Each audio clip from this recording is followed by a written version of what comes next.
Contraportada. Son las 7 de la noche con 24 minutos, así lo marca el reloj de Contraportada.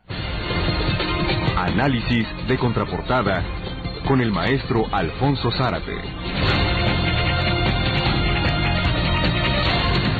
Querido maestro Zárate, muy feliz 2015. ¿Cómo viene el año? Pues un año complejo y difícil. Yo creo que, bueno, tradicionalmente acostumbramos desear a nuestros amigos y familiares un feliz año, y sin embargo cuesta trabajo ahora imaginar que el 2015 podrá ser un año feliz, sobre todo si tomamos en cuenta los apartados principales, los que más inquietan a la sociedad. El primero, diría yo, la inseguridad.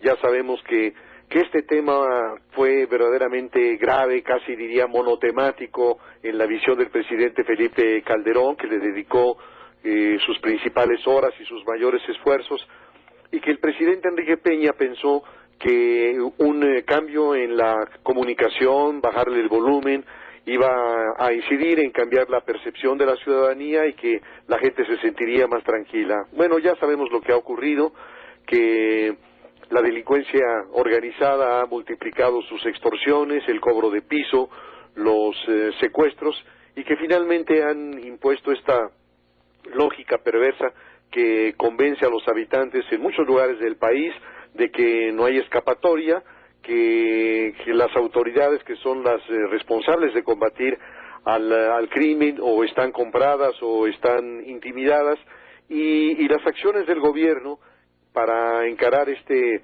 desbordamiento delincuencial, incluso las más sorprendentes y heterodoxas, como la designación de esta especie de gobernador no constitucional en Michoacán, en la figura del comisionado para la paz y el desarrollo, pues están lejos de dar los resultados esperados. Simplemente en los últimos días tenemos 20 muertos en enfrentamientos, y creo que tampoco hay buenas cuentas en Tamaulipas, en Coahuila, Veracruz, Morelos, incluso en el Estado de México. Y bueno, a todo esto se sumó la brutalidad contra los estudiantes de Ayotzinapa, que desató una indignación que no termina.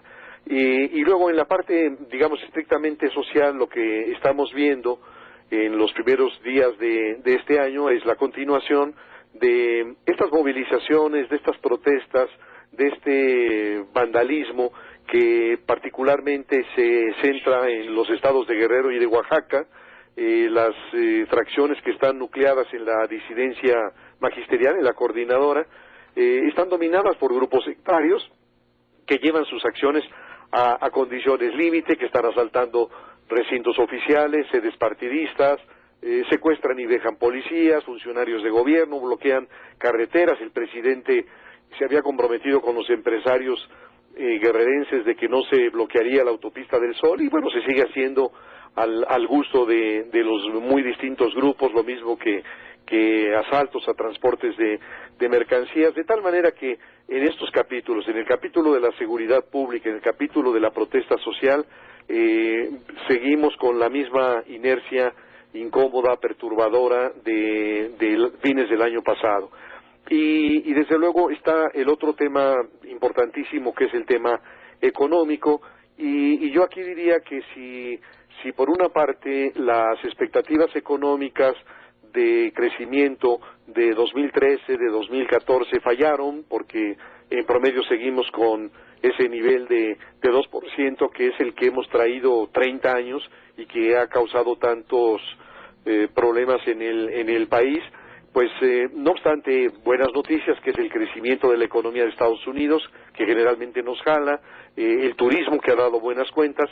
A pesar de eso, creo que hay pocas razones para el optimismo, y esto, claro, tiene que ver en muy buena medida con la declinación de la producción petrolera, con la caída bruta del precio de la mezcla de petróleo mexicano, y lo que esto puede implicar para todos los proyectos de inversión que se suponía que iba a traer la reforma energética. Yo creo que los inversionistas que estaban muy dispuestos a invertir cuando la mezcla mexicana rebasaba los $70, pues hoy seguramente que lo deben estar pensando un poco más, o cuando menos estarán pensando en diferir estas inversiones. Y luego está, Carlos, el capítulo político electoral. Va a ser un año de una gran actividad, va a haber disputa de cargos en 17 entidades que representan el 62% del electorado nacional. El 7 de junio se va a renovar en su totalidad la Cámara de Diputados del Congreso de la Unión y se van a elegir gobernadores en 9 entidades. Por cierto, en 2 de ellas, que son Campeche y Colima, vamos a tener elecciones en donde no han conocido la alternancia, es decir, han tenido más de 80 años de gobiernos del PRI o de sus ancestros. Y también vamos a tener elecciones para gobernador en Michoacán, San Luis Potosí, Sonora, Baja California Sur, Nuevo León, Guerrero y Querétaro. Y como lo estamos viendo, algunas zonas de estos estados, sobre todo de Michoacán y de Guerrero, pues siguen con la presencia o bien de crimen organizado o de protestas sociales que ponen en riesgo incluso la posibilidad de que las elecciones se realicen.